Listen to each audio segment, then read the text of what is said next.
Ils sont revenus en famille pour faire face ensemble à l'impensable. De la maison qu'occupait Bridget Berg, il ne reste plus rien.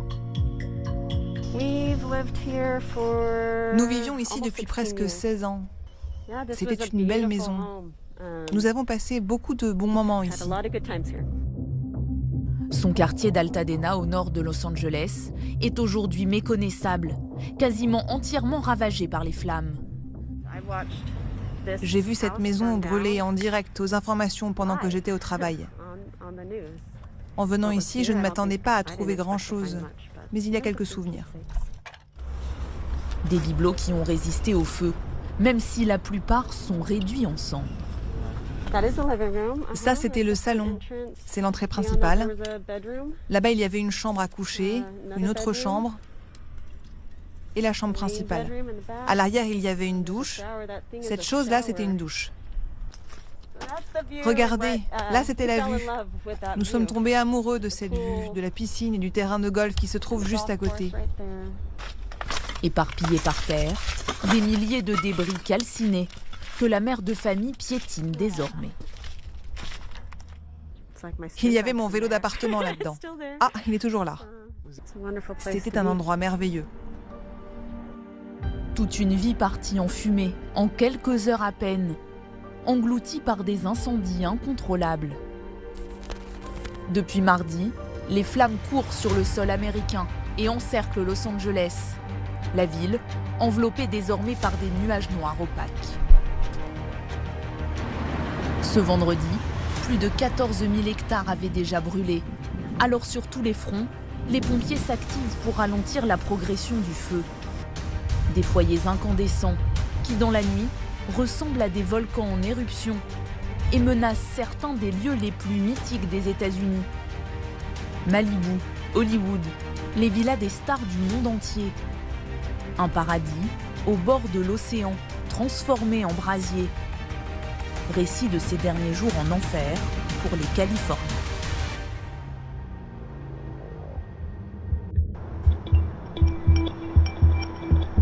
Il est 10h30 ce mardi lorsque la première alerte est donnée. Sur les collines qui surplombent Pacific Palisades, ce quartier huppé de Los Angeles, une épaisse fumée noire s'élève. Une vingtaine d'hectares sont en train de se consumer. Attisées par les fortes rafales de vent, les flammes grignotent la végétation, un peu plus chaque minute. À tel point qu'au bout d'une heure, 200 hectares ont déjà brûlé. Oui, le feu est parti d'une ligne de crête qui se trouve au-dessus de Palisade Drive et de Lackman Lane. Et maintenant, avec le vent, il arrive ici. Come on, guys! We gotta go! Hors de contrôle, le feu se propage à une vitesse impressionnante et se rapproche des maisons de ses habitants, appelés d'urgence à évacuer.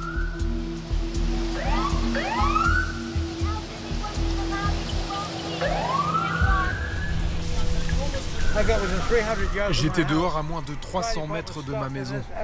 Les pompiers se sont arrêtés et à ce moment-là, nous avons vu des débris littéralement enflammés atterrir sur la route, près de l'endroit où nous nous trouvions. J'ai compris qu'il fallait partir d'ici. Tout ce que j'avais perdu était perdu. Il n'y avait rien à faire. Résigné, cet homme abandonne son quartier en proie aux flammes. Et comme lui, des milliers de personnes s'enfuient et prennent la route. En quelques minutes à peine, des embouteillages monstres se forment. Peu à peu, les voitures sont rattrapées par les flammes. Une course contre la montre commence alors. Are you evacuating? Are you okay? Oh my gosh, are you okay? Can I just leave my car right there? Where's your car? The cop said you have to leave and I leave my car right there because... So, what happened? There's a lot of fire right there. That's why the people coming. We leave the car. They said to get out of your car?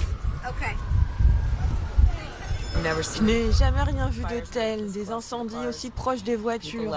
Les gens ont laissé leurs véhicules sur Palisade Drive alors que tout brûle à flanc de colline, les palmiers, tout disparaît. Les pompiers sont formidables, mais ils semblent dépassés. Dans la cohue, un homme âgé tente de se faufiler entre les voitures. Filmé par son gendre, l'octogénaire vient d'échapper au pire.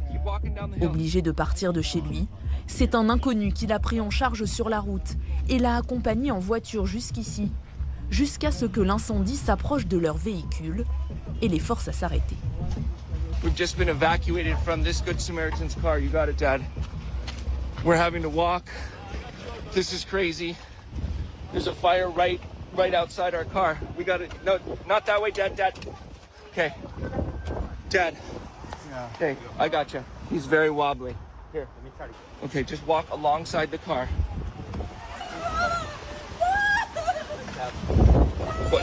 Okay, grab this pole.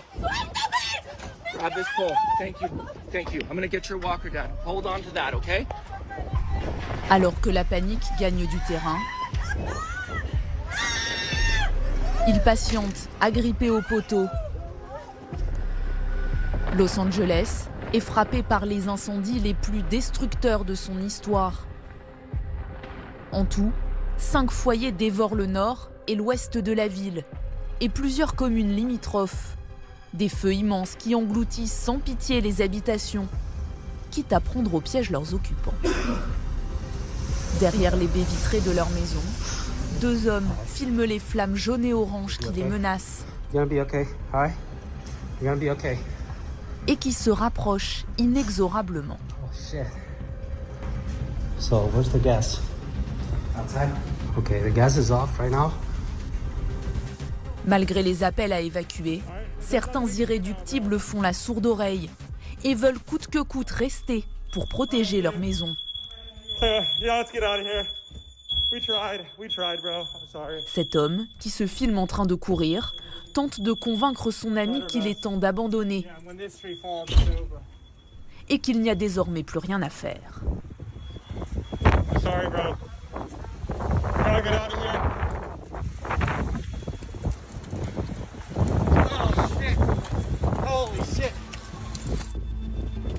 Face aux éléments, le combat est perdu d'avance. Les maisons s'embrasent les unes après les autres.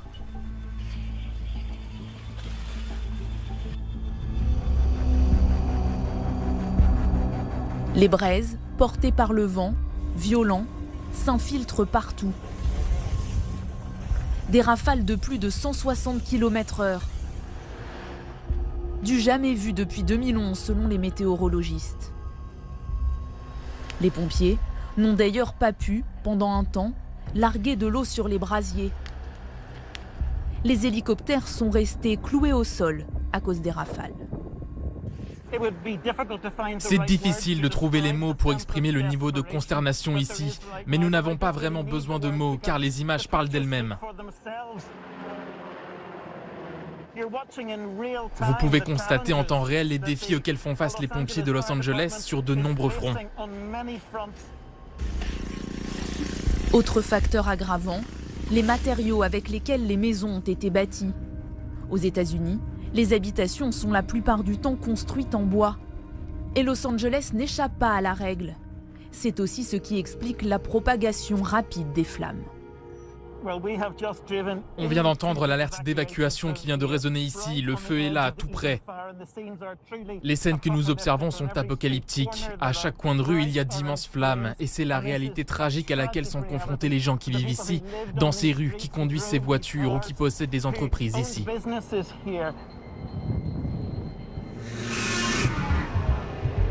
Comment expliquer un tel désastre? Le danger a-t-il été sous-estimé?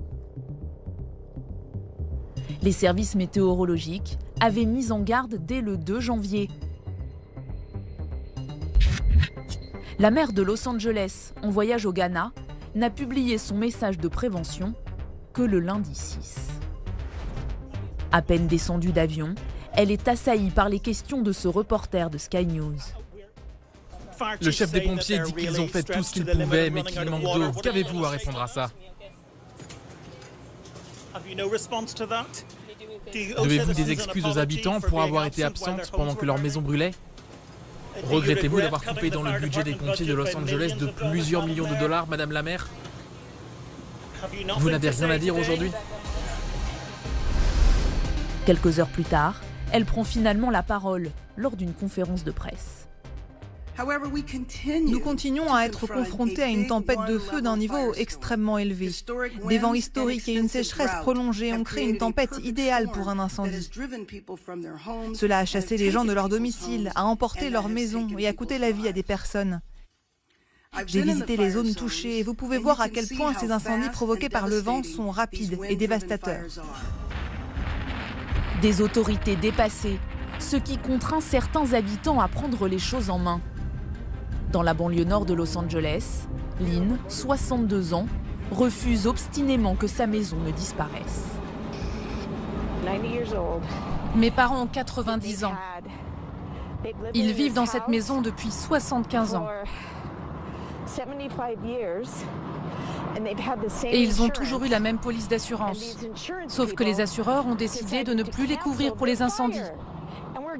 C'est arrivé comme ça, donc ils n'ont plus d'assurance. Depuis 2022, plusieurs assureurs ont choisi de ne plus couvrir les risques d'incendie en Californie. Trop récurrents selon eux, et surtout trop coûteux.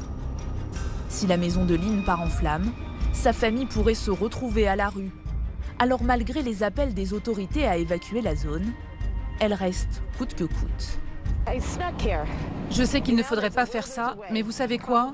Je n'ai pas le choix. Envoyez-moi en prison si vous voulez. Il n'y a pas de mots pour décrire à quel point ce qui se passe est déchirant. C'est toute une vie qui part en fumée, toute notre vie. On ne la récupérera pas.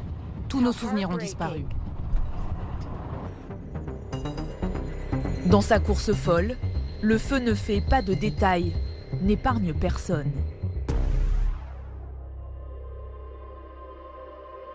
Avant l'incendie, voici Malibu, ville idyllique de Californie, accolée à Los Angeles, dont la plage a été rendue célèbre par la série Alerte à Malibu. Le long de ce banc de sable, face à la mer, d'opulentes villas appartenant à des célébrités. Mais le décor a pris des allures de film catastrophe. Sur des centaines de mètres, il ne reste plus que des tas de cendres et de métal. C'est le sort qu'a subi la maison de Paris Hilton.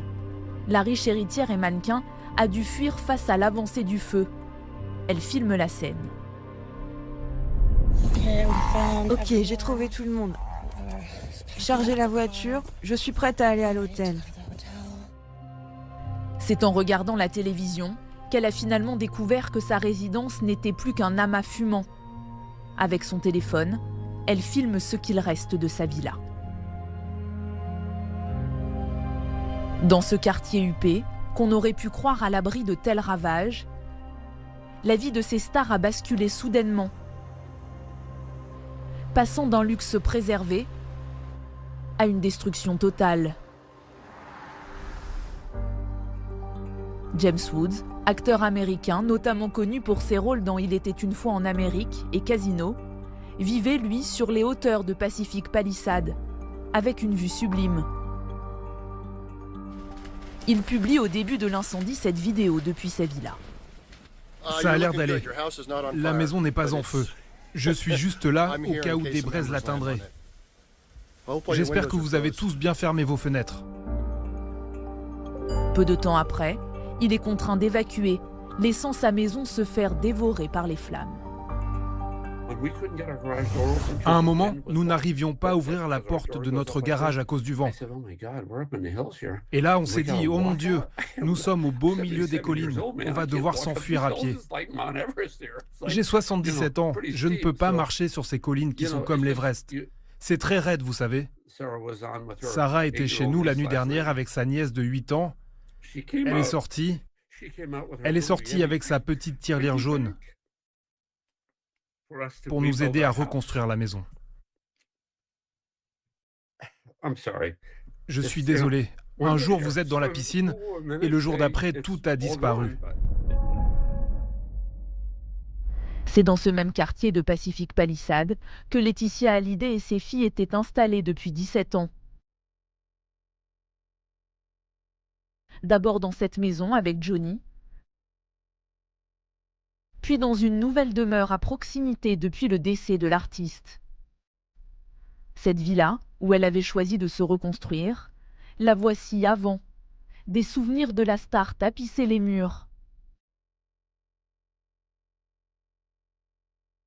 Et la voici aujourd'hui. Tout a été englouti par le brasier.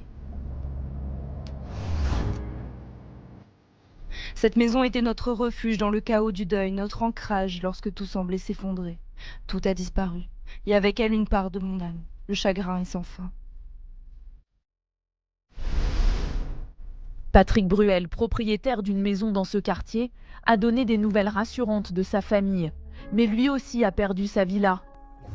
La seule assurance à laquelle on ne peut pas souscrire, c'est celle de l'émotion, des souvenirs, des objets, des parfums et des silences qui entouraient cette maison qui part en fumée. Elle était si importante pour nous depuis 8 ans. Les maisons d'autres stars, comme l'acteur oscarisé Anthony Hopkins ou la chanteuse Fergie, ex-membre des Black Eyed Peas, ont été elles aussi détruites. D'après les premières estimations, ces incendies font déjà partie des catastrophes naturelles les plus coûteuses jamais enregistrées aux États-Unis. Plus de 50 milliards de dollars. Une facture que l'État devra en partie régler ces prochaines années.